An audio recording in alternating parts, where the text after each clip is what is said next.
TikTok has stopped working in the United States as part of a blackout ahead of a law implementing its shutdown. The platform is used by 170 million Americans. The Supreme Court has just issued their long-awaited ruling on the TikTok ban.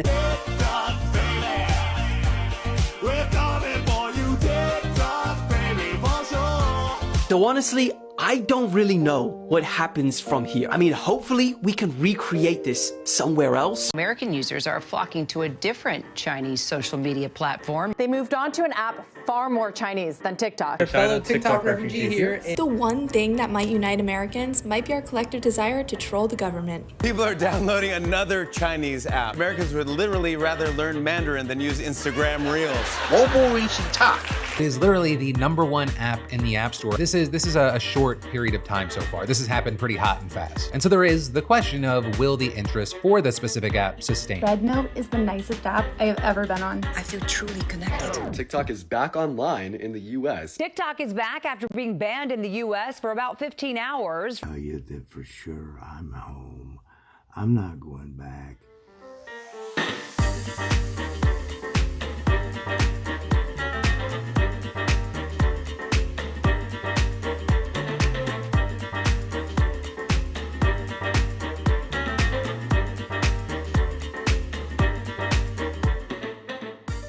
My grandparents saw the rise and fall of the Berlin Wall. I witnessed something greater, the rise and fall of Vine, and the rise and fall of bitter Vine.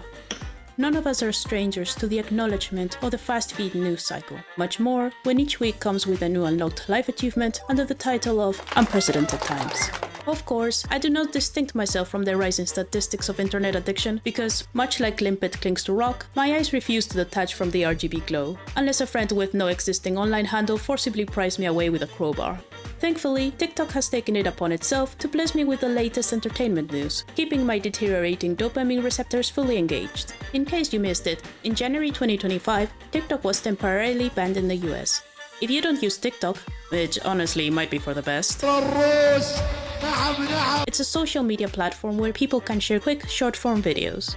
It's great for spreading reactions to events, sending messages, and collaborating through duets and stitches. The platform went offline in the US due to a Supreme Court ruling on January 19th. Now, whatever the reason was for the ban doesn't really matter for this video.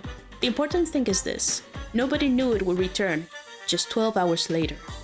Now, I need to preface this video by saying that I'm not actually from the US myself, if you couldn't already tell by the accent. I'm really trying my best. I was raised in Spain and lived there most of my life, and I'm currently living in the Netherlands. I do have North American roots, from my grandmother and father, which apparently means I'm legally obliged to have an opinion about peanut butter and jelly, and my family has passed down a few classic US customs, like Christmas turkey dinner, always choosing to drive over 6 hours for a holiday, even though trains exist here, and my obsession with watching overly dramatic competition shows where everyone is constantly shouting and panicking. It's called fucking non-stick! So, when TikTok went down, I wasn't directly affected, and I could still access the app as normal. On the morning of the 19th, it was a Sunday, so I opened TikTok while waiting for my laundry to be done with the washers, because my washing machine broke and wouldn't be fixed in at least a month. Logging into TikTok, I was expecting my usual dose of funnies and memes. Instead, I found survivors. An overwhelming force of non-American TikTok users who made it through the shutdown, standing victorious in the half-abandoned corpse of the app, declaring it wholeheartedly as theirs. And yeah, at first, it was really hilarious. This is a bin. For about 15 minutes. Then, reality hit. Scroll after scroll, I was mind-numbingly searching for anything interesting to fill the remaining 45 minutes of my laundry cycle. But all I could find was a clear lack of chaos. And that is when I realized, oh no, it's only been 15 minutes, and I already missed the Americans.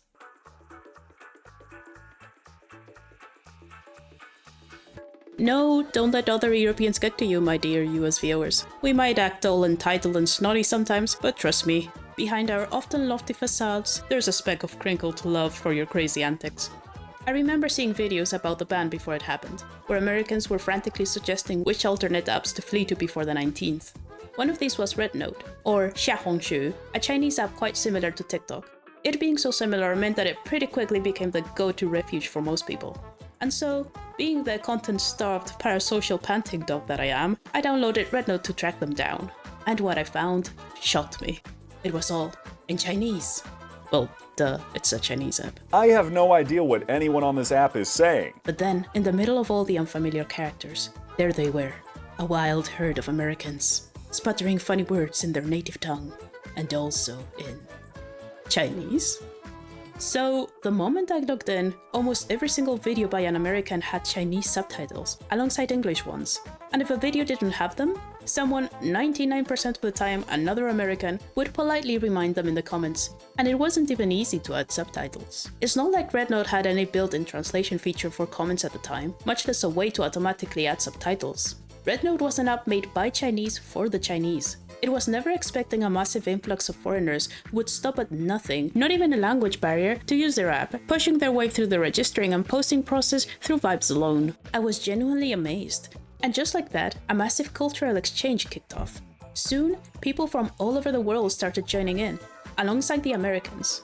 We were suddenly learning things about China that we'd never have seen otherwise, and the exchange went both ways. There were so many comments from Chinese users excited about this wave of strangers. People from so many cultures bringing in different customs, perspectives, and jokes into what had previously been a mostly China-based app. I'd love to show you all the amazing things we have here. The culture shock after some of you guys being on Rednote is so funny to me. This is what an American neighborhood. Today we're making Turkish Adana kebabs. And that's when I, and many others, started to realize something.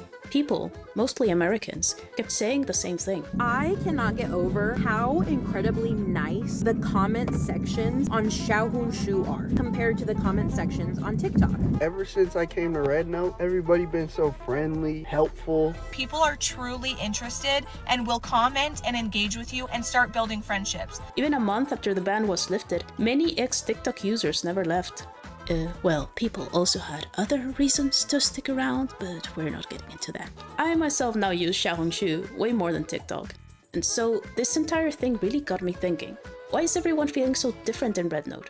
Why do people think it's friendlier than TikTok? For the longest time, I thought the structure of an app and its algorithm were the main factors contributing to how people behave. That somehow, the platform itself dictated how much empathy people displayed online. TikTok pushes fast, attention-grabbing content. Twitter thrives on outrage. 4chan, well, 4chan exists. So naturally, people act a certain way.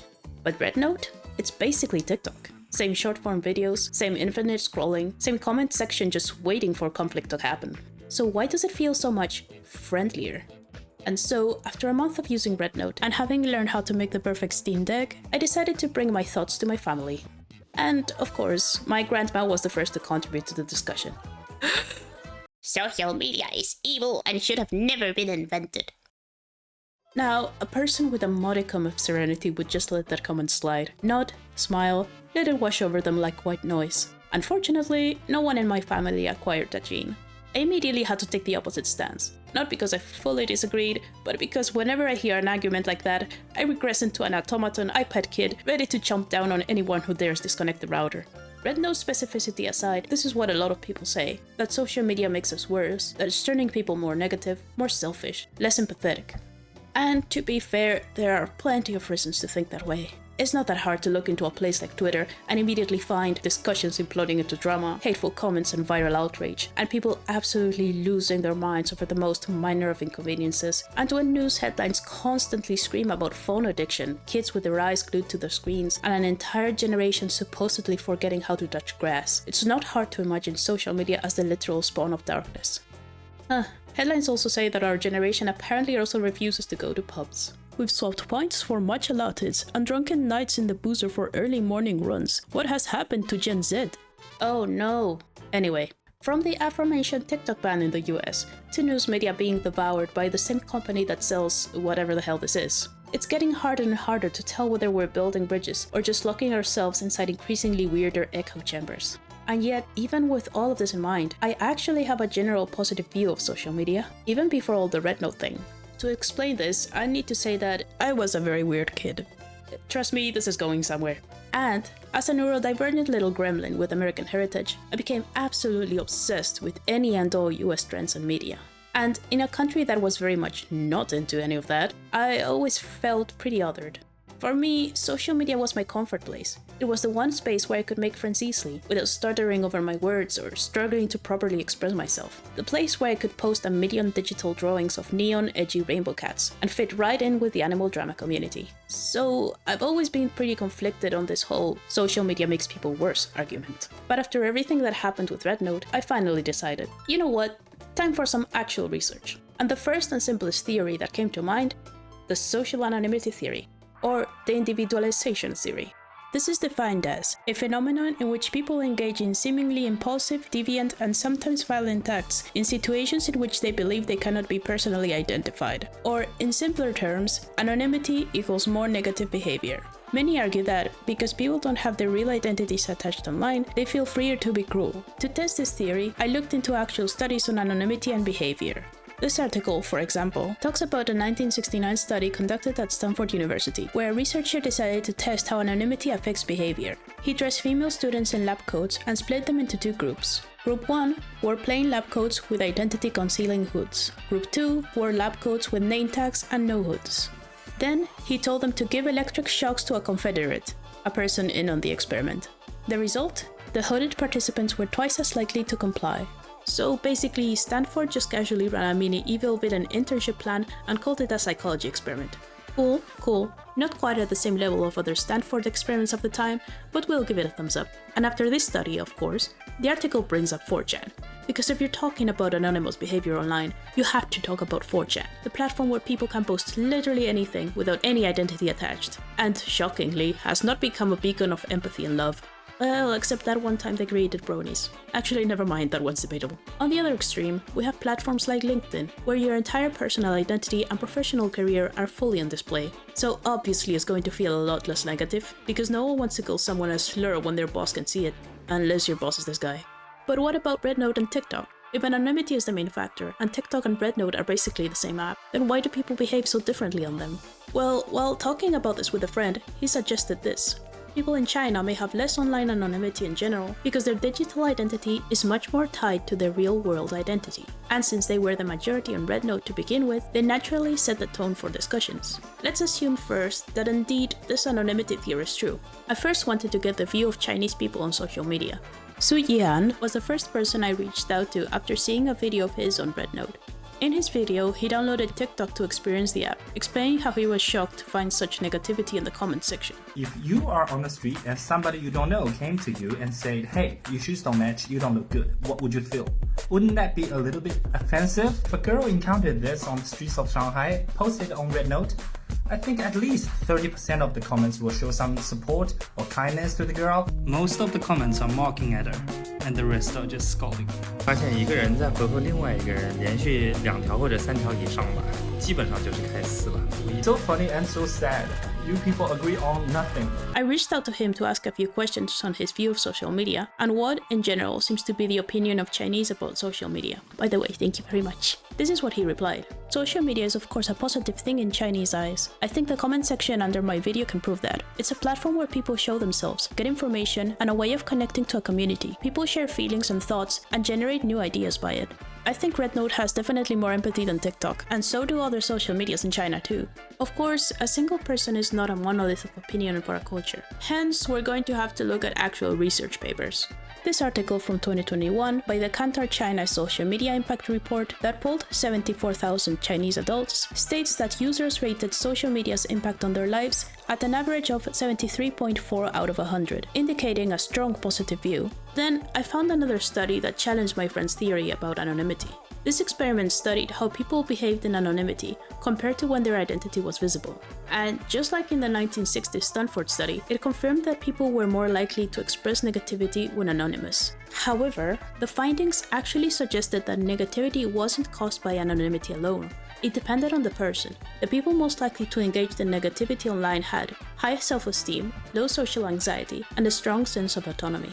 So basically, anonymity doesn't make people more negative. Instead, people who are already inclined to act negatively are just drawn to anonymous spaces, where they feel freer to act out. But even with all that, this anonymity theory still didn't fully explain my conflicted views on social media. Sure, there are a lot of negative people online, but are there really enough of them to make so many platforms feel evil? That didn't quite add up. So, with so much reading about social media making people less empathetic, I tried to find studies related to this. But how does one actually measure empathy? Well, some studies I found focus on measuring traits usually associated with low empathy, like narcissism, but others rely on tools like the Interpersonal Reactivity Index, which is basically a set of questions like these. They break empathy down into categories like perspective taking, fantasy empathy, and personal distress. One of the first studies Fate slapped my way was this one: emotional uses of Facebook and Twitter, its relation with empathy, narcissism, and self-esteem in adolescents. Using a sample of 503 Spanish adolescents, this work studies the relationship between the emotional and empathetic use of Facebook and Twitter. The results showed that those who used Facebook and Twitter have higher scores in empathy. Higher empathy. Twitter. Twitter. What? Twitter. Empathy. The shark tank of the internet, infamous for public executions at the first scent of blood. No. This couldn't be right. I needed other sources. Fast. Okay, next study. By Georgia Southern University. Concludes that Facebook usage did not improve predictions of empathetic concern beyond that of the control variables. Alright, much more in line with what I expected. Let's keep going. Social media and empathy around the globe. Researchers surveyed 1,250 Americans, asking them how frequently they checked Facebook, Instagram, and Twitter. Then, participants self-reported their levels of empathy. Things like trying to take other people's perspectives, feeling concerned for others in distress, and feeling bad when others feel bad. The more social media people reported using, the lower their levels of empathy. This trend did not vary much according to the type of social media, how we measured empathy, or participants' age, gender, or education. High use of social media was related to unhealthy and undesirable traits. However, given that young adult Americans are some of the heaviest users of social media in the world, is it possible that the trends we found would not be true elsewhere? Researchers in other geographical areas have found opposing results. Researchers in the UK, in Spain, and in the Netherlands have shown that, in their countries, higher social media use was related to higher empathy. On average, studies conducted in Europe found a positive connection between social media use and empathy, but studies in the US and in India found no meaningful connection between the two, although trending slightly negative for the US. And so I went back to the earlier study on Twitter, and lo and behold, Spanish adolescents. University of Oviedo, Spain. And thus, I was bamboozled. Study after study, no matter the app, if the experiment was conducted outside the US, the trend was mostly positive, few times neutral. While for the US, display of empathy with social media use is either negative or there is no impact at all. So, why does the US stand out? In the same article from earlier, Social Media and Empathy Around the Globe, the authors offered one possible theory. They speculated that it's not just social media itself that impacts empathy, it's the type of content people post. To support this, they referenced the study. In it, researchers compared the kinds of posts made by American and Turkish Facebook users. And their findings? Americans are more likely to post updates about their personal achievements and emphasize their uniqueness than Turkish Facebook users. Oh boy, I've gone down a rabbit hole. There is actually a second similar study in Turkey also concluding this. The findings indicated that cultural background has a significant influence on problematic internet use, and the risk of problematic internet use is higher in the individualist societies. Okay, I have opened a can of worms. This started as a casual look at TikTok, and now I'm debating metaphysical empathy across cultural dimensions. It's giving flashbacks to the time I enrolled in an ethics and computer science course just to snag a few extra points for my master's, and now I have an existential breakdown every time a website asks me to train an AI by clicking on traffic lights. So, just like I did back then, let's take a small breather to readjust our brains. Done? Okay, let's carry on. So, individualistic versus collectivistic societies, what exactly is this paper talking about? Before we go any further, let me clarify something. I must state that there is no such thing as a pure individualistic or collectivistic society. Like this wise Reddit user puts it, wise and Reddit in the same sentence sounds like an oxymoron.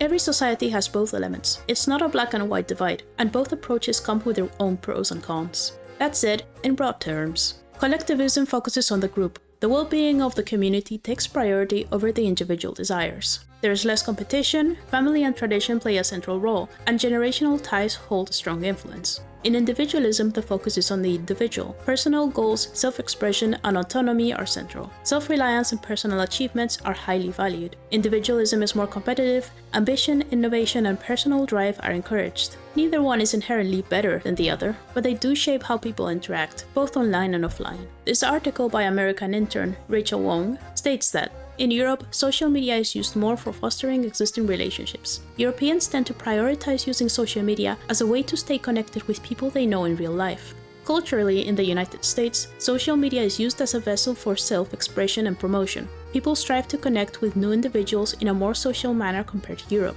Americans utilize social media to not only foster existing connections, but also to build their social networks, along with staying up to date on social trends and events.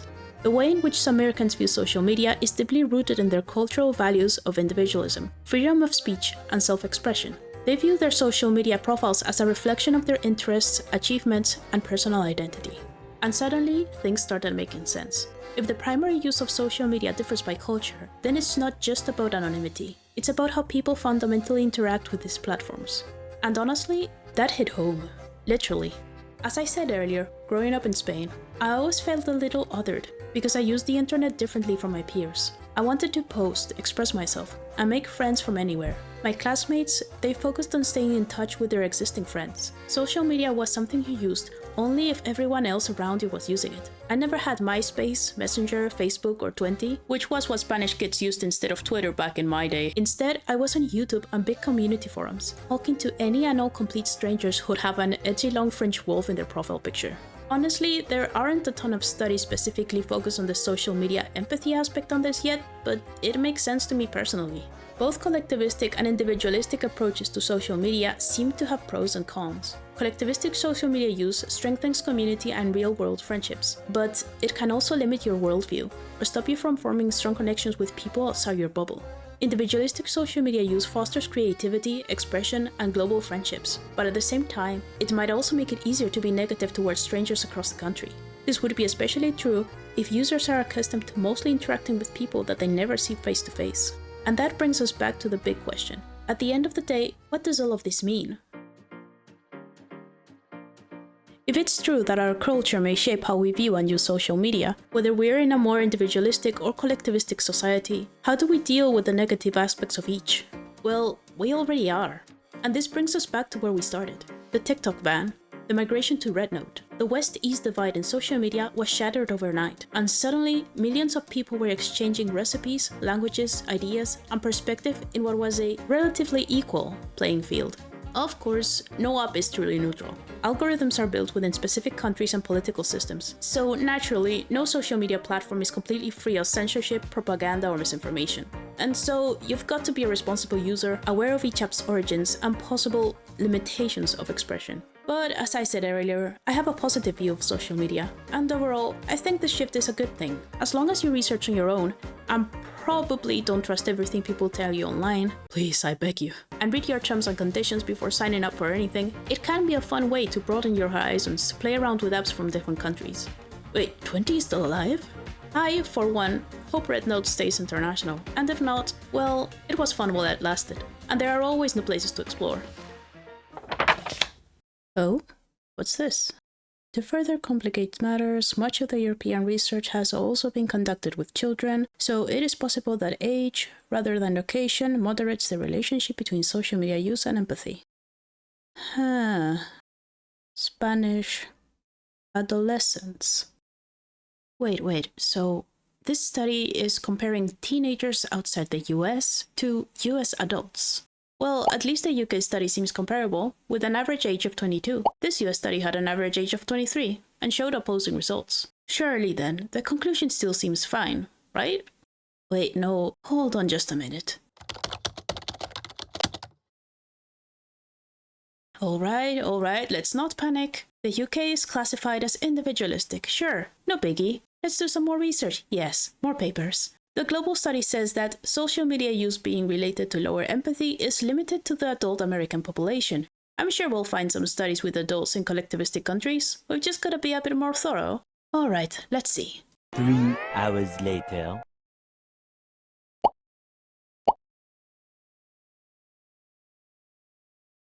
Me cago en la...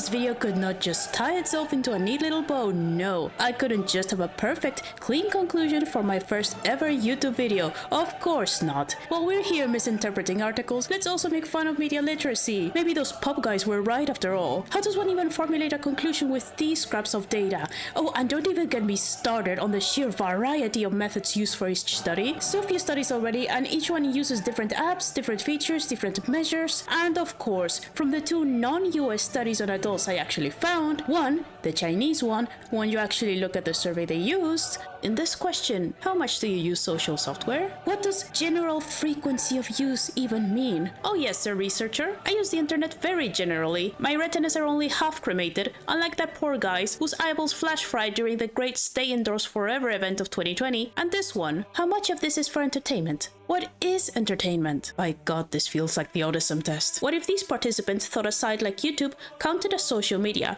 because it has a chat function and noted it as such even if they don't interact with the comments? For all we know, these participants were spending 12 hours a day on Bilibili watching farting horse videos and somehow became empathy gigachats. And who's to say a Tumblr shitposter isn't entertained when doing the Lord's work? And that's the problem with self-reporting. But don't worry guys, I'm sure the social credit system has absolutely no influence whatsoever on any of this. The UK study is the only one even remotely comparable to any US study, and yet here we are, trying to conclude collectivism versus individualism, you know, between two countries that are basically mother and disowned son.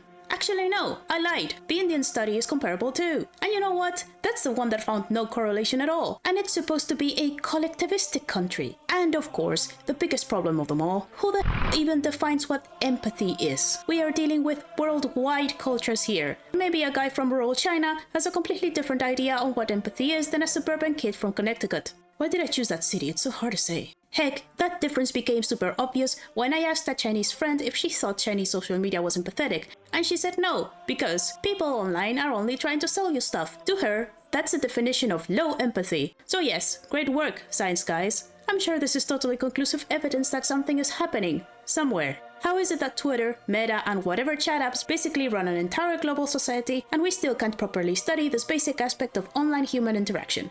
I wanted to make a video about dragons. I could be talking about dragons right now. But no, I just had to try research. Well, I guess I have to end this somehow, even if it's a little clunky. So, yes, I hope you learned something today. I mean, I get why the researchers ended with that theory. It's just a theory, right? A game theory. I'm sure there is some evidence for it. I'm no professional, but I don't think it's nowhere near enough. The Rednote TikTok difference could be because of culture, or age difference between the people that use each app, or it could just be the difference in online anonymity between the countries. Unless more studies are done, or unless everyone suddenly flocks to Kauai or Mosh, I guess we won't really know. So yes, take these theories with a tinfoil hat and a metric ton of salt. Do let me know what your thoughts are about social media. Do you feel like it's something that influences your life in a positive way? Or does it do more harm than good? Well, I'm off to work on the dragons video. Dragons never need research. They're just cool. Yeah, dragons.